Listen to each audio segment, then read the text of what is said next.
Yes, once again, it is Wednesday night, and we are back together again. This is your pastor and your friend, Bishop Mark Kariuki, coming to you from One Accord Television and Open Talk.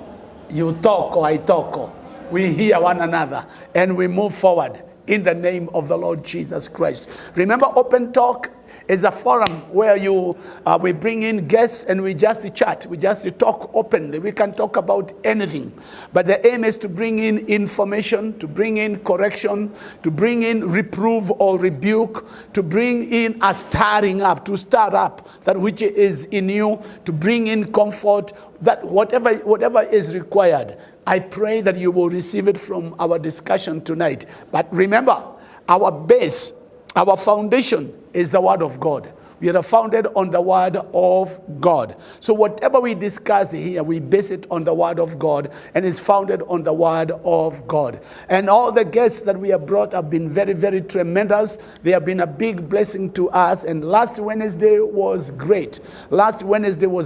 And tonight it's going to be even greater, because we grow from one degree of glory to another. So get yourself ready, sit down, get your notebook, get your pencil, get ready to take notes, and I will also be marking the examination that I gave you. I gave you an exam last week, and we will be marking that, because once again, we have our special guest.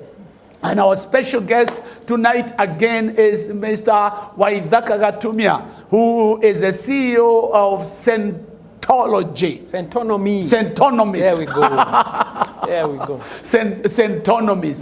Right. Yeah. And by now you know what Centonomy is, but just in case you are not there, you will get to know what Centonomy is and who Mr. Waithaka is. And I want to tell you, your life will never be the same again. Welcome back to Open Talk, Mr. Waithaka. We are so honored. We have received quite some good response from last Wednesday, and that means your word has landed somewhere. Because when the word lands somewhere and people start reacting to that, to me, that's a big blessing. You know me, I'm a preacher. I preach, and I preach for change. Yes. I don't preach for entertainment. Yes. I preach for change. That's right. I don't just preach for heaven. I preach, once you are on the road to heaven, your life has got to be better here on earth, because that's where God wants you to be. Amen. Before the trumpet sounds. But I'm sure there are some people who are not with us last Wednesday. Yes. Would you want to introduce yourself a little bit, and then let's hit the road? No problem. And you taught me something. I'm not very used to doing that in other places where I've been invited to go and speak. They don't ask about your personal life. But last week you taught me that I can speak now freely about my personal life. I am a child of God. Jesus found me when I was 10 years old. And I've been born again since I was 10. He filled me with His Holy Spirit, and I've been serving Him all my life. Amen. And there's nothing greater than that. And even in my work life, I have found that the two things are integrated.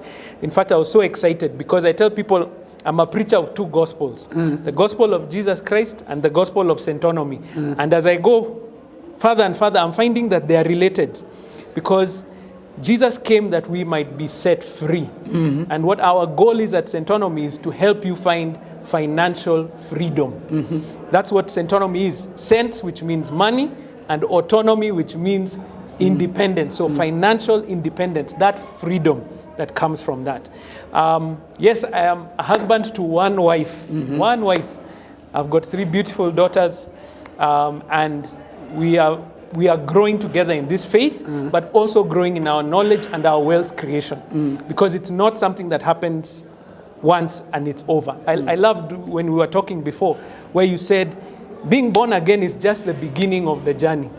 So the same thing, even the discussion we had last week, the discussion we're having now, as you build your investments, it's a journey. It's not one day and you're wealthy. In fact, what we have found is the people like who win the lottery, and we'll talk about it, they win through betting. Majority of them die poor. Why? Because they didn't go on a journey of wealth creation. So we want to assist as many people as possible to get on this journey of wealth creation. That's what we do as Centonomy, and you can check us out on centonomy.com. That's where we are. Oh wow, that's so good. Thank you so very much. You know, you have mentioned quite a number of things that I was thinking about, and you mentioned about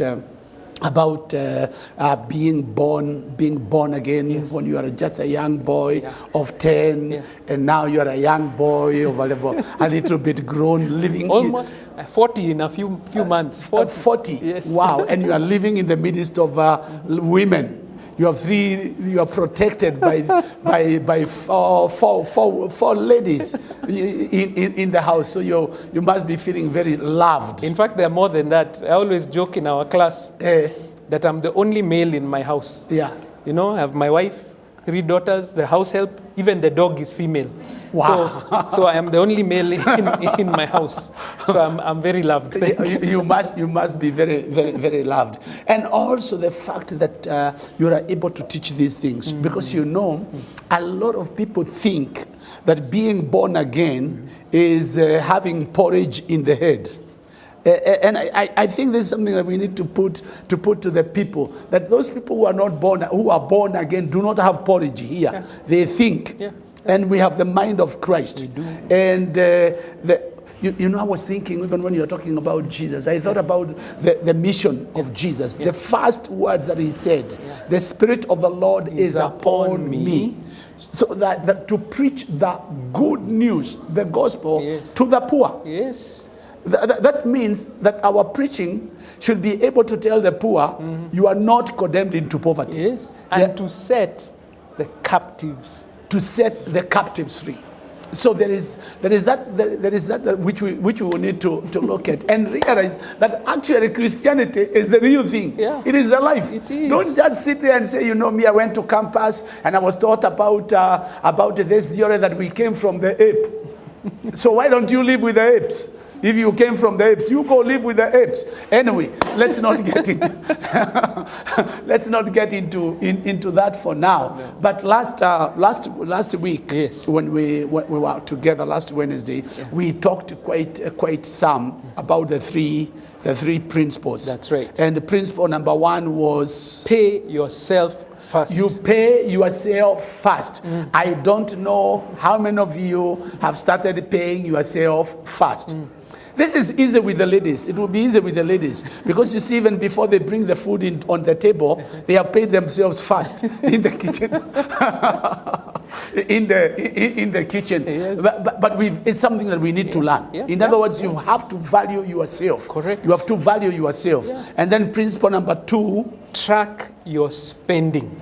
Track your spending. Find out where is your money. And I think it was at that point where I gave some homework. Yes. And I have received quite some responses. Okay. I've received quite some responses. And the first one responds and says, in a week, just going through the phone, the amount, the transaction fee paid. Yes. So this one says, in a week they pay 800 shillings. Wow. That means in a month, it is 3,200. Wow. That's just transaction. Yeah. And in a year, it comes to 38,400. Yes. If you told this person that they could save 38,000 in a year, they would not believe. But now we have figures, Buana. Figures that you have given yourselves.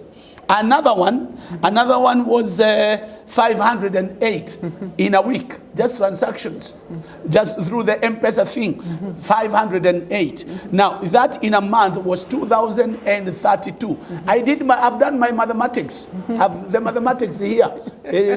I've calculated it. That is in a month. In a year, that is 24,000.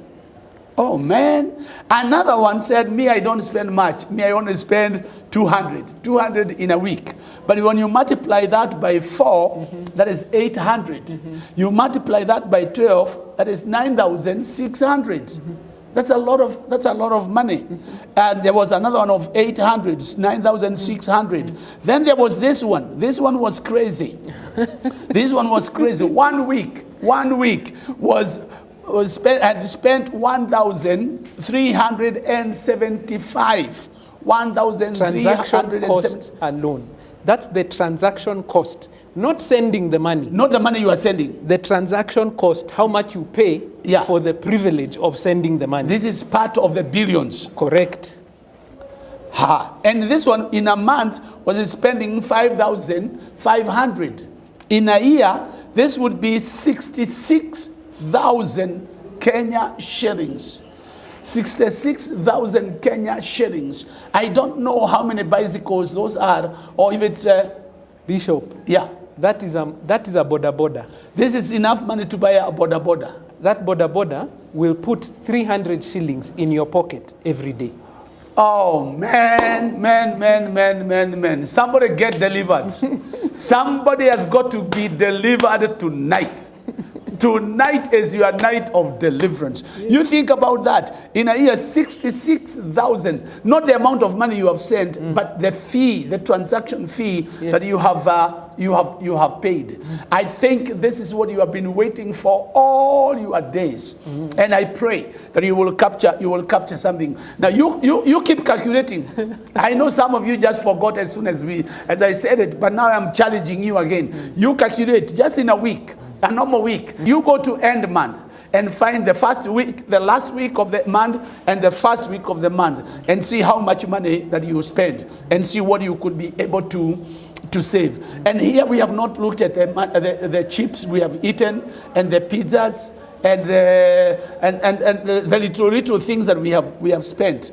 Men, you are not poor. This is my conclusion. You are not poor. You have only thought yourself poor. And you remember that scripture, Proverbs 23:7, as a man thinketh in his heart, that he is. So a lot of us think poor, therefore we become poor and we behave poor. But when we do the mathematics, you discover you are not poor. Anyway, now welcome again. That was part of the homework. Can I say something before I get in trouble? Yes. Using mobile money transfer is not a bad thing. It's not a bad thing. In fact, it is a very useful thing. It has transformed our economy because these are all M-Pesa agents who are being paid, other Airtel, Equitel, all of these agents are being paid. They are forming jobs for people somewhere. So using it is good. But we, I think, are abusing it. Anything that is good, you can abuse. We have not even done your bank charges. Man. We didn't ask people to go and bring their statements to find out how much they were being charged because it's the same thing. What we have to do is use a good thing well. Use a good thing well. Don't misuse things because even good things, if you food is good, but we abuse food when we eat too much. We are talking about a generation now who are getting sick because of how we eat. Too much salt is good. In fact, if you don't have salt, you will get sick. But too much salt is bad. You'll get sick. Balance. So even with our finances, financial freedom is found in balance. One of the things you're going to do is you're going to find you have to do multiple things at the same time. You're going to save. As you're saving, you're also investing. As you're investing, you're also spending. But the only way to do all three at the same time is balance. You've got to balance.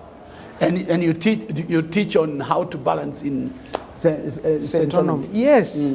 In fact, that is the whole principle of our teaching at Centonomy. So we run classes that help people put together a financial plan.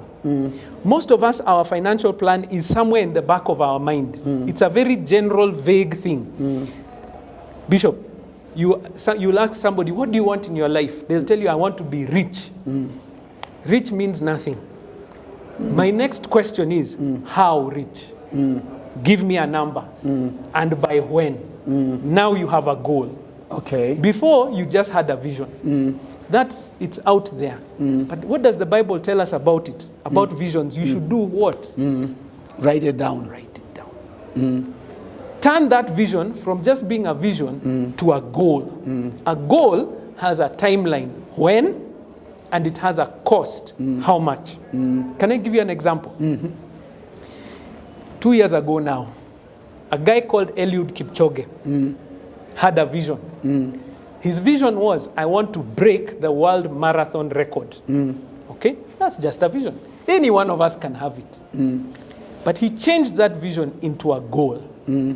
The goal became a very specific number. 159.59. Anything beyond that point, he has achieved his goal. The goal was 1 hour, 59 minutes, and 59 seconds. That's how specific it was. That meant when he went to try, they could track from where he was to the end. They knew what pace he had to keep. Because he knew the end, so he worked backwards to the beginning. Oh, that sounds like someone I know. Yeah. Isn't it the Bible speaks about our Father in heaven who knows the end? So that he knew what creation would be, then he started creating. Look at Eliud now. He says 159.59.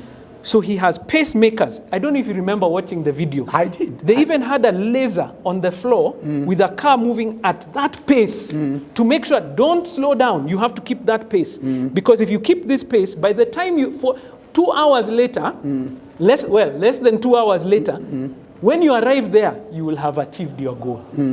But he needed to know the end in order to start correctly. Exactly. So when your members, when we as believers, anybody, you begin this journey of wealth creation, don't say, I want to be rich. The question is, how rich? Don't say, I want a home. No. Which home? Where is it? On what plot of land? How big is it? Because then you will know whether your goal is worth 30 million or whether it's worth 5 million. The 5 million or the 30 million, that's not the issue. That's your vision. The issue is, do you know? And then you work backwards. That's what we do in the class. So the very first question when somebody comes in, we ask them, what do you want? It's not what we want. Because Bishop, every one of us has a different dream, a different ambition, a different calling, and different abilities. And so if we're able to look at it and say, this is my vision, we turn it into a goal. It becomes, I want my children to go to a good university. Good. If your child is now 5 years, that means you have 13 years to prepare. How much will that cost in 13 years? Now we have a goal. So where now do we take that money? This money from your transaction costs. This 5,000 in a month. Take 2,000 of it and put it in an education fund. And if you do that for the next 13 years, you have achieved your goal. Wow.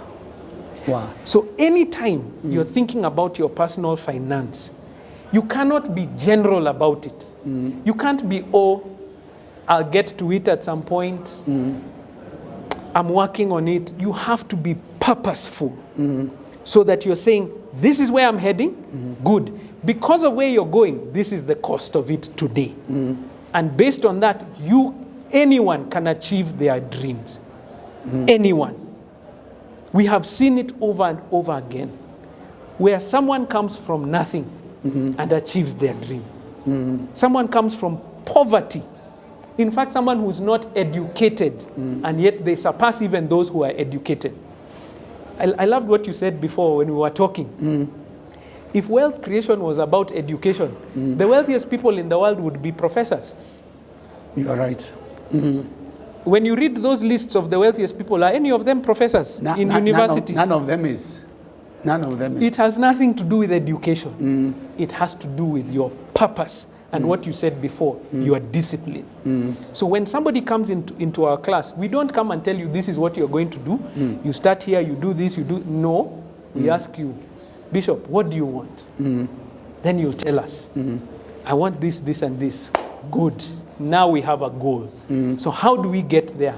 You invest here, you save this amount, you do this, and you get to your goal. So the first thing that one has to have is you have got to have a goal. A goal is where you are aiming at. That's what you would also call it a dream. Yes. You call it a dream. So it's a vision. The first one is a vision or a dream. Yes. But you have to turn that vision or that dream into a goal. Okay. A goal is a vision which has a timeline when, in 5 years, at the end of this year, you have a boda, when, and how much will it cost? And your goal or your vision has got to be bigger than you. That's right. Because if it's not bigger than, if it's smaller than you, then it is not a vision. It's a waste of time. That's and right. a lot of people, a lot of us specialize in mediocrity, in the small little things, because you are told if you think big, you are making yourself bigger, you are proud. So in the name of humility, we want to think big, me I can't, me I don't, me I this, me I this, me I that. But you've got to think big. That's right. And bring your vision to fulfillment. Because I remember very well when I was building in Nakuru, we started, I was living in a igloo, a Kamada house. And my wife didn't like it very much. But that's all I had. So I had put up this Kamada house and plastered it, and then it was not very good. Then she kept on saying, when are you going to build a house? I said, okay, I'm going to build one. Yeah. So I started making blocks. Just buy some 2 bags of cement, some sand. Yeah. Sand does not get rotten. No. It will just stay there. Sometimes even the grass would grow on it.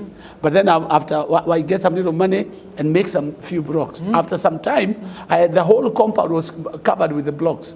Then I knew those ones are for inside. Yes. I had already gotten someone to draw the house for me. Wow. And they had told me you need this number of blocks. That was your vision. You knew the house. That was your vision. Then you made it into a goal by drawing it. Now you are educating me, boy. No, you are doing it even without knowing. That's how you've achieved it. But, but people think, you see, they see you now, Bishop, with your nice house, with your nice car. They didn't ask you, where did you start? No. Did you start in that car? No. Did you even have a car when you were starting? I didn't even have a bicycle. What are we talking about? I didn't even have a bicycle. Please tell them your story. I wish I would. Write a book, because this is one of the problems we have in Africa. We don't write to tell what happened. It's not our culture yet. In the West, somebody has just built a small business. They'll write a book so that the next person who's coming to build that business, they know where to start, like what you have just said. And by the way, if you would want to order my book, The First Quarter, it's called The First Quarter. Please just call the number on the screen and we will send the book to you. Yes. I have a book, The First Quarter. Talks a lot of my beginnings. Yes. So back to my kaiglu. So I've made up my blocks. Then this architect had told me you will need this number of stones, lorries. And I started buying one after the other after a long time. And heaped stones there. The kids would go and play around there. The grass grew, it became like a mountain. And they thought, this one doesn't know what it's doing. But when I started building, within 6 months, the house was up. Because everything had been there. I was eating the elephant mos. Mos is what we say, we who come from South Nyanza, pole. I was eating the elephant slowly, and we were able to build. But you know, right now, I don't want to digress, but it's also good to mention about this. There is a disease that has come into our country, and it is a disease of wanting to get rich quickly. We also have this in the church. The pastors will look at Mark Kariuki and they will see Mark Kariuki is driving a good car, and they will say, I want to be a preacher so that I can drive a good car. I want to do this so that I can be like this. And they have no idea where we started.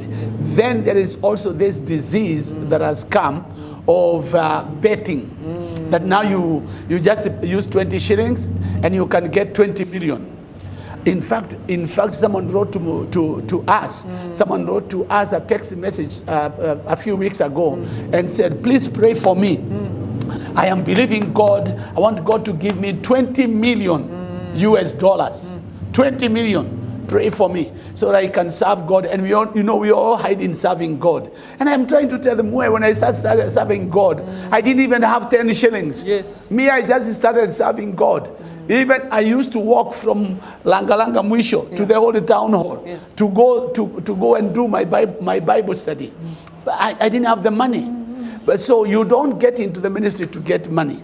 This idea, what is your view of this get rich quickly ideas that have come into the society and also crept into the church? It's dangerous. Dangerous. And we are losing a lot of young people. And what the statistics are showing is we are losing a lot of old people as well. We train teenagers as well. We train campus students. One of the saddest days for me, this young man now, not a boy, young man came and told me, Waithaka, my father is in this betting thing. He's losing all our cash. I don't know what to do. And it struck me, young people don't have money. So who are these people who are betting the most? It's the older men, the older women. In fact, we are finding a lot of women are in the lottery. So men tend to say, oh, sports, I know Manchester United will beat this one, whichever other team it is.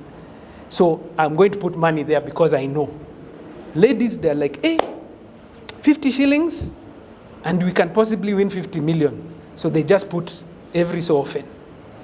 What we don't understand is these things are businesses, and any business is designed to make money for the business, not for you. That's what this system is. Can I talk about betting so that you understand that it is rigged against you? It's not illegal, but the system is rigged against you. Let me show you. On sports betting, you usually have 3 options. Win, lose, or draw. On one soccer match, you can pick one. My team is going to win, their team is going to lose, or my team is going to lose, or it will be a draw. Now, if you pick correctly, you win some money. But watch this. Since there are 3 options, you have one to choose. So, in probability, if you remember from primary school maths, high school maths, you did probability. You have one chance out of 3 to win. The betting company has how many? 2 out of 3. If I came to you, Bishop, and I told you, let's do a deal here, you have one chance to win, I have 2. Would you take it? No way. No way. You know, a lot of people don't see it from that perspective. We do this every day. And not only that, so they have 2 chances to win, you have 1. Not only, they have also decided the odds of each one of them happening. So they are controlling the entire system. They are not in business to lose money. They want to make money. They're not going to give it to you for free. So watch this. So they have millions of people who are participating. One winner. Out of the millions. Out of the millions. So you look at that one person in, hey, this person has won 50 million shillings. Wow. Ni ukweli. They even show you the check. You don't realize they have made 5 billion from everybody else. They are barely even giving a few cents to that person. The system is rigged against you. So when you're getting into betting, you're throwing your money away. Wow. When you're getting into the lottery, it's even worse. You have one chance out of 10 million of you. In fact, they were doing the statistics. You are more likely to be struck by lightning twice than for you to win the lottery. Wow. Your chance of being struck by lightning. So I always ask people, anyone in the room, have you been struck by lightning even once? Because your chance might come. Come on. Here's the thing. When we think about wealth creation, we have to think about it like this. You cannot earn from nothing. Right. There is work, there is effort, there is investment, there is thought. If you are not willing to do the work, don't expect the results. Now, there's a difference between working hard and working smart. Right. The person who works hard cleans the floors every day, thinking that if I clean these floors well, I'll become a millionaire. No, that is working hard. The one who's working smart is cleaning the floors, figuring out, if I clean the floors, I make 15,000 a month. But that person who's sitting at the desk there answering phone calls, If they answer phone calls, they are making 20. So let me learn how to answer phone calls. The person sitting there earning 20,000 is busy looking at their boss who's earning 100,000 because he's solving someone else's problem. That person is working smart, not hard. Now when you put hard work together with working smart, that's how you become Bishop Mark Kariuki. Wow. That is how you do it. In other words, there is nothing for free. There's nothing. Anytime you hear somebody offering you something for free, run away. Run. Because where are they getting it? That's the principle of a pyramid scheme. A pyramid scheme, the last person always loses out. It's designed for the last person. So the person who started it will make some money. But they are essentially stealing from everybody who comes after them. Why? Because I need 5 people to give me money. Here's why pyramid schemes are so bad, Bishop.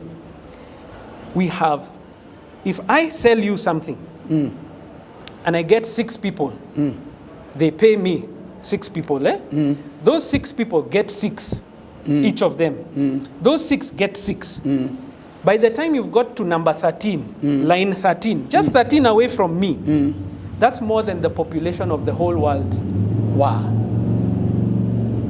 That's more than the population of the world. That's why so? Pyramid schemes don't work. Because by the time you get to level 13, there are not enough people to keep paying for you to earn. And the ones at the top, they have already made their money. They have made their money? Yes. So they collapse that one and start a new. Start another one. So when you hear money for free, run like the wind. Here's the thing. Seed time and harvest. I was talking to one of your team here before we started. And I said, investors, the best investors are like farmers. Farmers are the best. Why? Because they understand. They don't start plowing the ground when they expect a harvest. They start plowing 6 months before the harvest.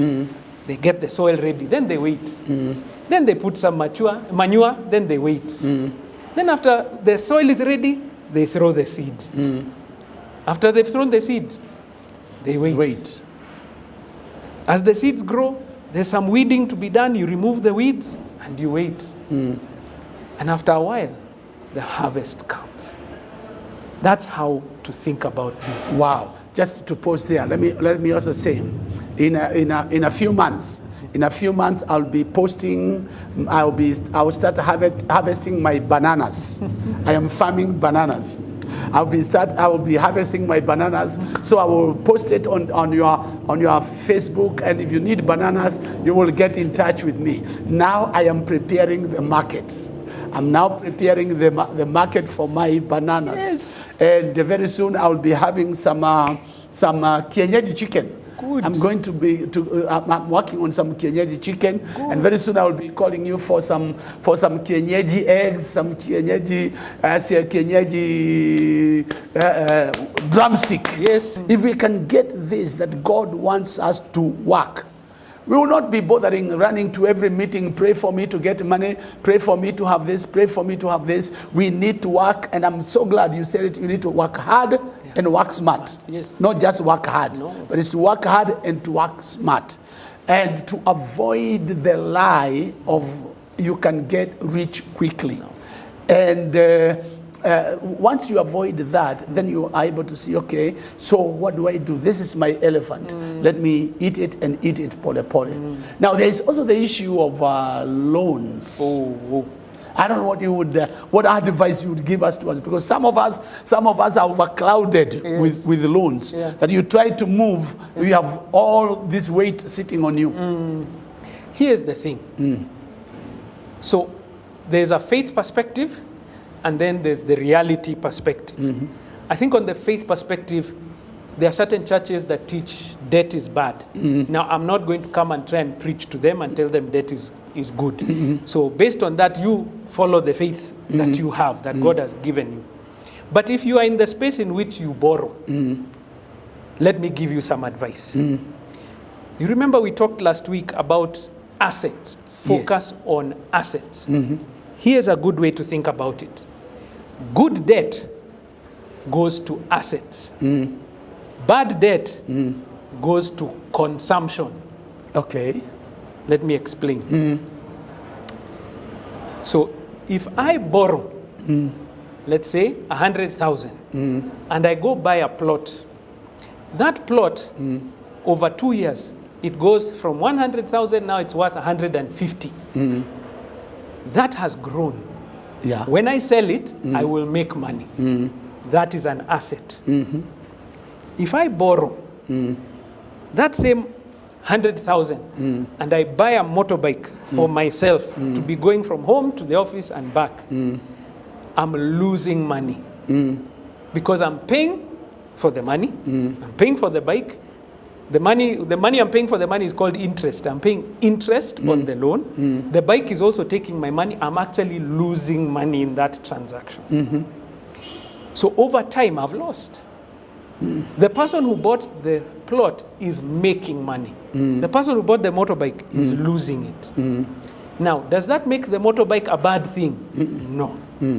But just know that you're not making money from it. And if that's okay, and you have enough cash, you're also still investing somewhere else, good. Good debt propels you forward. It actually adds because you're purchasing something that will grow over time. Many times we are taking loans and we don't know the cost of that loan. Let me explain why. When I borrow that 100,000 shillings for the motorbike, I'm not paying 100,000 shillings. I am paying 100,000 plus interest for that motorbike. Okay. So if I pay that loan in 3 years for that motorbike, I will pay 100,000 plus interest. After 3 years, we look at that motorbike. Is it worth 100,000 anymore? No, it's not. So even if I sold it, I have lost money. Same thing with your personal car. You buy it for 800,000. You borrowed 800 to buy the car. So you're paying 800 plus interest, which will be almost 1 million for a car that was worth 800. Wow. After 5 years, you have completed paying that loan. How much is that car worth? Is it 800 anymore? Maybe 300. You have lost money. Does that make the car a bad thing? No. But what you understand is what does it do for you? So here's the thing. If you can afford 800 in a loan, here's an example, just an example. If you can afford 800, you're going to buy a car, like an example is like a Toyota Vitz, a nice one, a newer one. You can probably get a Toyota Vitz. Maybe it's not as new, but still good for 5 or 600. So buy the one for 600. Then with the 200,000 that you could afford on top, buy 2 motorbikes. Put them on the road. Every day, those boarders, by the grace of God, will put each of them 300 in your pocket, 600. Those bikes will pay for the loan. Oh, man, Bwana, capture this. This is enlightening. That you can, out of the 800, you have your Vitz running, serving you. Yes. And you have some 300 coming from the motorbike. 2, actually 600 if you have 2 motorbikes. And you are also helping 2 families. You are feeding 2 families, maybe educating 4 kids, because you have created employment, and you are helping the economy grow. That's it. Wow. We have to begin to think about multiplication, not addition. Addition, you won't go far. Multiplication. The Bible talks about 100-fold. Yes. When you say 100-fold, it's not 100 on top of, it's not addition, it's multiplication. Right. That's what investment does. Investment multiplies your money, not just adding. Saving you will never become a billionaire saving. You have never heard of a billionaire who saved. Can I give you the maths? Yeah, give me. If I was to save faithfully 1 million shillings every month, save 1 million shillings every month. Do you know how long it would take me to become a billionaire, to reach a billion? 1 million every month. You know how long it would take? 83 years. 83 years. Yes. Wow. And that is faithfully saving 1 million every month. So when you talk to anybody who has become a billionaire, they did not save to become the billionaire. They formed companies that were producing value, multiplied value over time. That's where the wealth is found. So when we talk about saving in the Centonomy class, saving is very important. But saving is not the wealth generator. Saving is having cash available for an emergency, or you are saving up to an investment. Do you see? So saving is not the end goal. Yeah. Saving is to have some cash available for an emergency. When things go wrong, you can have a nest egg. But also you can save and build up and buy. You know that we did this calculation. If you saved that 1,000, whatever amount, 5,000 per month, at the end of the year, you now take that and buy the motorbike and get that young man or young lady to ride it every day and pay you 300. The rest of the cash is theirs. That motorbike now will multiply these 66,000. Wow. That's what we're talking about. So we cannot just be saving all the time. Saving will not get you the wealth. It's investing which will multiply your wealth. So whatever you are saving should be aimed at a particular place. Yes. This is, I'm investing, I'm going to invest this in this particular place. Looks as if there are so many simple ways of making wealth. And we tend to think, oh, you've got to go to university to know how to make wealth. No. In fact, you have said it. Wealth creation is simple, but it is not easy. Not easy. Simple and ease are not the same thing. No. Running is very simple. If we got up here, we can all run. But we can't keep up with Eliud Kipchoge. No, we can't. That is not easy. We'll say hi to him from a distance. But we can all run. So what you can do, do it. Don't look at what others are doing. In each one of us, we have a gift, we have a talent, we have an ability, we have a skill. Even what I'm doing now, do you know it started as a side hustle? I joined Centonomy as a part-time trainer.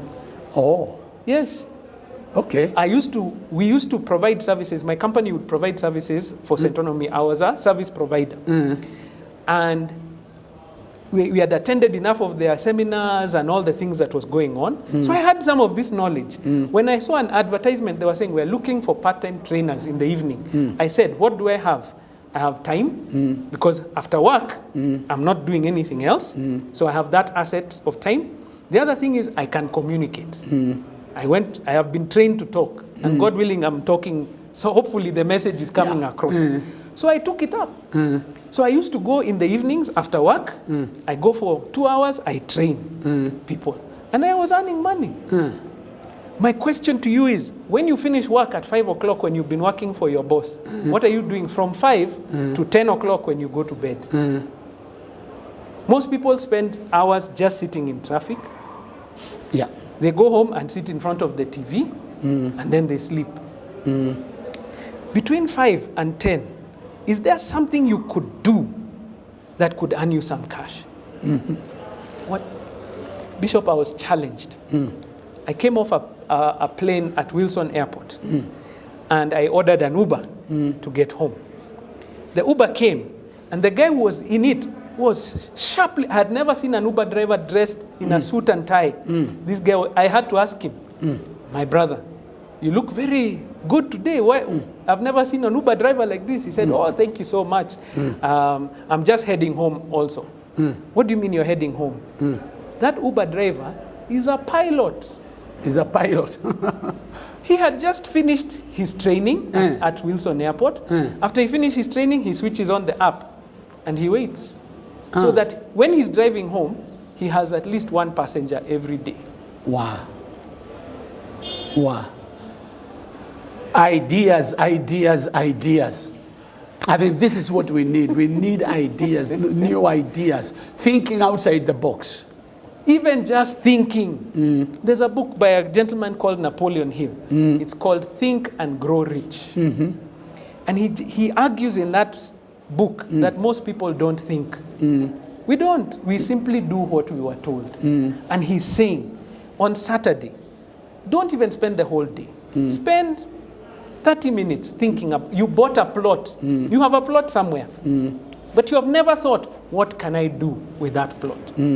So my challenge to you this week, on Saturday when you wake up, before you do other things, before you go, take 30 minutes and just think, what do I have?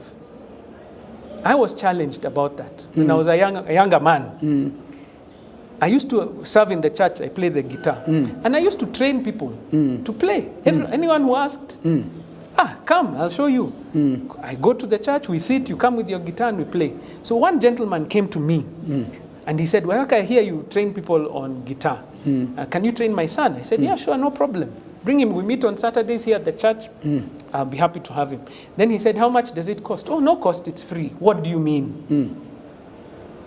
He was literally putting money into my hand. I said, Waithaka, if I go out into the market, I will be paying nothing less than 500 shillings for half an hour of your time. Why are you doing it for free? God had given me a gift, and I was busy just wasting it. Wow. And nobody when they came to me and I asked for 500 shillings was complaining. They were saying, I'm getting the value. What do you have in your hand? What has God given you? Our watchman at our apartment, he probably earns minimum wage, 15,000 shillings or so, for his being a watchman at the place. But he comes in the evening, and he's there for 12 hours, from 6 p.m. to 6 a.m. What he realized was, all these cars that are parked here, what if I washed them? Yeah. And he doesn't even charge like the car wash. He can charge you 150, and he'll wash your car. When we added it up, it looks like he's probably making about the same amount from washing cars than he's doing, as he's doing from his salary. Because now he's there. What am I doing? What do you have in your hands? He saw the time and he saw an opportunity. Wow. Even at your job, employees, don't just go and do what you're told. Look for opportunities. Don't go and just do what you're told. Go and solve your boss's problem. Don't come to your boss with just problems. Come with solutions. Before you know it, you'll be promoted. I have a testimony, and one of your team members you used to work with here can attest to this. When we were working together, it was in another media house.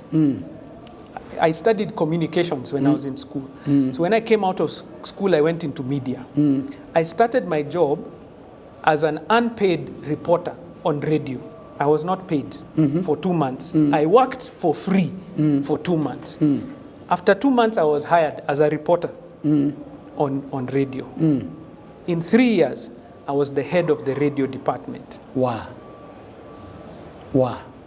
Because when I went into that place, I was challenged and I was told by the boss. He told me, we are a small company, don't just do what you're told. Solve problems. And when I went into that place, I went with that attitude of, I can't just do what I'm told. Do something more. So I would do my radio, then I go help in marketing, I go help in TV, I go help wherever I'm needed. Wow. And in 3 years, I went from being an unpaid sports reporter to being the head of the radio department. Wow. When I joined Centonomy, remember I told you I was a part-time trainer? I remember. In 4 years, I became the CEO of the company. Because I started as a trainer and I put my effort into it. By the grace of God, He gave me the strength. And the gift that He gave me, I try my best to do what I can with it. And He's blessing the work of my hands. I went from being part-time to full-time, head of training, became the general manager, and now I'm the CEO of the company within that period of time. Wow. So can we say that we have a problem with our people in that we don't want to think? We don't want to think. We want other people to think for us. Yes. We want someone else to think and tell me, this is what you need to do. Again, we're still going back to the education system where we have been taught to receive instructions and to follow instructions to the letter and never think. But I'm thinking about this scripture, which Paul tells the Ephesians.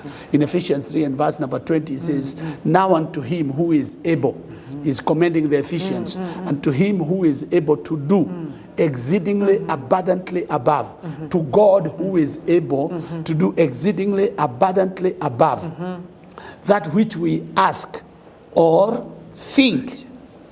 So it is our refusal to think or our bondage in thought binds us from receiving even what the abundance, the exceedingly abundantly above that God is providing for us. So if we can get the church, the believers, to think outside the box and not just to think about heaven. No.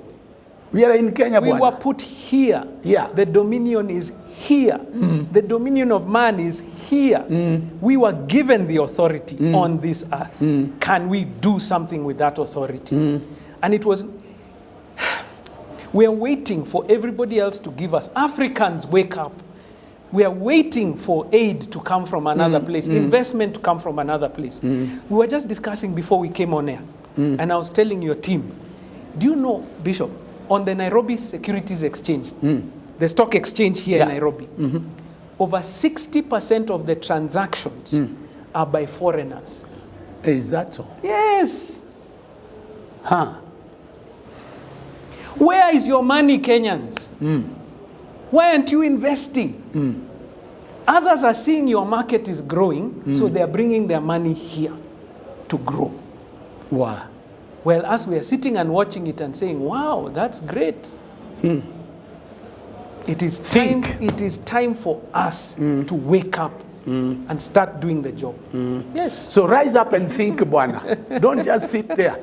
The other day, I was so excited the other day when my wife put it on her page that she was going to teach on how to cook pizzas. And she got quite a number of people saying, I want to be in that class, I want to be in that class, I want to be in that class. Yes. And very soon, she was there. I was Kadayamoko, give me that mwiko, give me that, give me that, give me that, give me that. Yeah. But I also knew at the end, there's something I'm going to get out of this. That's it. So I ate the pizza, she cooked the pizza, I ate the pizza, but she was able to communicate and give this to other people. And I remember I was talking to one of our pastors' wives who was a member of the class, and I'm saying, can you consider now cooking pizza in your area, and you start selling pizzas in your area? Why not? You have the education. Why not? You see, we have the mindset that to go into business, you have got to have a big capital. No.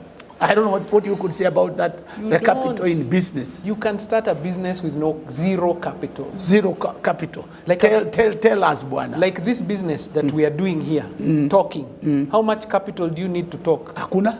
Nothing. So, look for opportunities. Don't ask for money first. Look for opportunities where you can go and speak. Just say, I have something that I can train your teenagers at your church on career development. Go, don't ask for anything. Do it. Then now you have built a reputation. See, they have thought about you. The next time they're having a youth conference, do you remember that guy who came and trained on career? Can he come and train? Hello, Waithaka, can you come and train on career development? Yes, sure. 25K.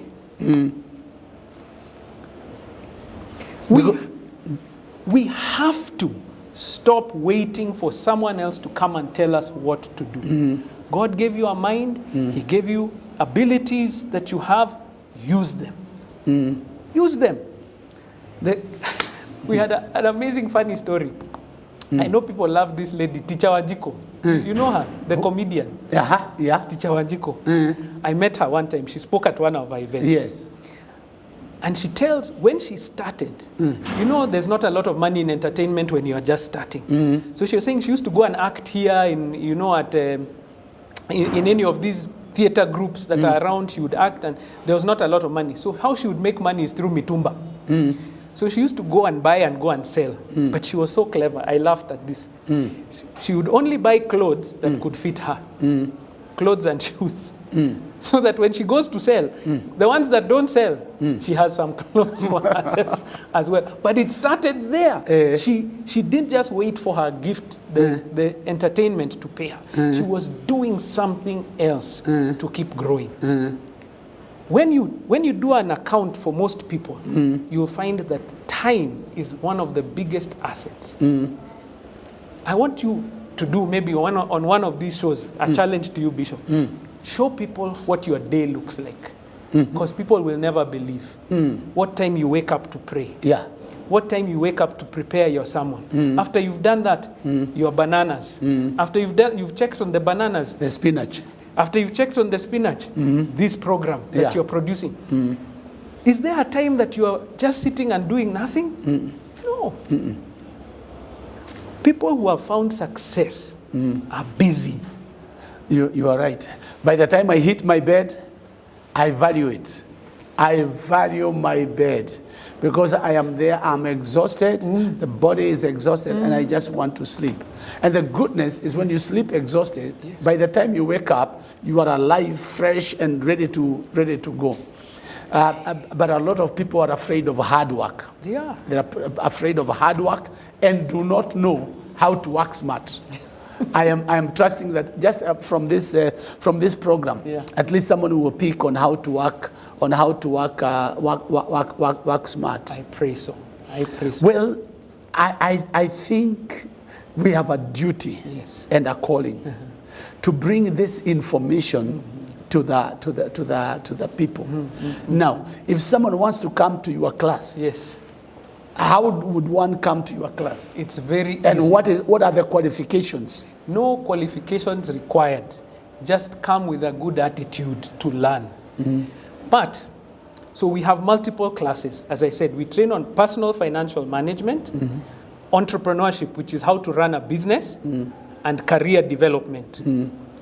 So you go to our website, Centonomy.com. We've got all the classes listed there.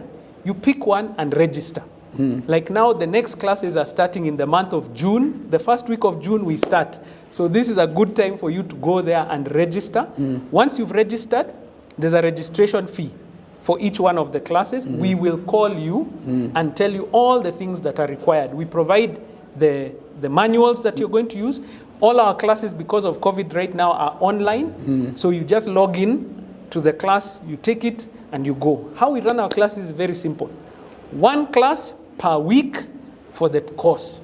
So you choose whether you'll come on Tuesday, Wednesday, Thursday, or Saturday in the evening during the week, and in the morning on Saturday. And you only do that one class for that week because we know you're busy. And let's say you miss the class on Tuesday, you're welcome to come in on the Wednesday or the Thursday because it's the same class that's running during that period of time. These classes are designed for busy people. Because we want you not to just come and learn, but to learn and go and exactly what you said, to go and implement. So if you want to learn about wealth creation, go to Centonomy.com, register there, and we'll reach out to you. If you can't find our website, even if you reach us and follow us on YouTube or on Facebook and you leave a comment, one of our members will reach you and help you to get registered for the class. But you have to get started now. This information is not out for free. It has value.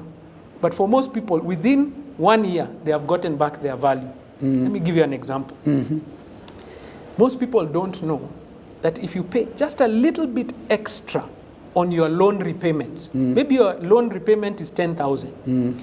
If you pay 12,000, you will reduce the time of your loan and reduce the interest that you are going to pay. So if you had like a mortgage, most people who have come into our class and they have a mortgage, by the time they finish, they have already paid for the class by the savings they have made on their mortgage. If you come with a car loan and it's 5 years, within that year, you have recovered the money you even used to pay for that class. but you have to get this knowledge. I don't know how I can encourage people. Sitting and listening to us for an hour is good. That is the seed that is planted. But you know a farmer, do you just leave the seed and go and forget about it? No. You come back, you remove the weeds, you water it, you do all the things. And that's what happens when you come into the class. I've just planted a seed today. Where the harvest is when you come for our classes at Centonomy. Wow. Well, thank you so much. We really appreciate. Thank you so much, our viewers. I believe that you have gotten something out of these sessions that we have had. Remember, Deuteronomy 8:18. It is God who gives you power to make wealth. In other words, it is you to make the wealth. God empowers you to make the wealth. Now, for you to make it, you need wisdom, and the wisdom. You will get this wisdom in Centonomy. When you go to Centonomy, you get this wisdom so you can make wealth. And you do that so that God may establish his covenant. Again, I think we need to capture this about wealth. That wealth is not just a heaping resources on yourself. Wealth is being able to help others, to lift up others, and to bring the cause of Christ to fulfillment. I pray that out of this program, you have gotten something, and that you will go into the centonomy.com and get more information. Don't just settle with the information. You take a step of faith. Don't say, I don't have money. You go and negotiate with them. You go and say, I don't have this money, but by the time we finish, I will be doing this, I will be doing this. And also, from the point of faith, don't practice that I don't have. Forget about the I don't have. My God shall supply to all your needs according to his riches in glory. What you need to do is to have a vision and purpose to actualize that vision. Please write to us. I don't know what you have received, but whatever you have received, write to us, send us a comment, and tell us what you have benefited from this open talk, and from Mr. Waithaka. And we will be, I am sure we will be having Mr. Waithaka again, and possibly have a program on One Accord Television. Wow. You think about that, where you have a program on One Accord Television, and enjoy the joy, or see the joy of changing the lives of people. Because this is one thing that I really enjoy. Wow. Thank you so much. We love you and we value you. Again, remember, this is your pastor and your friend, Bishop Mark Kariuki, for a long time, through Open Talk. We'll see you this coming Wednesday. You have a super night and a great week ahead of you. God bless you.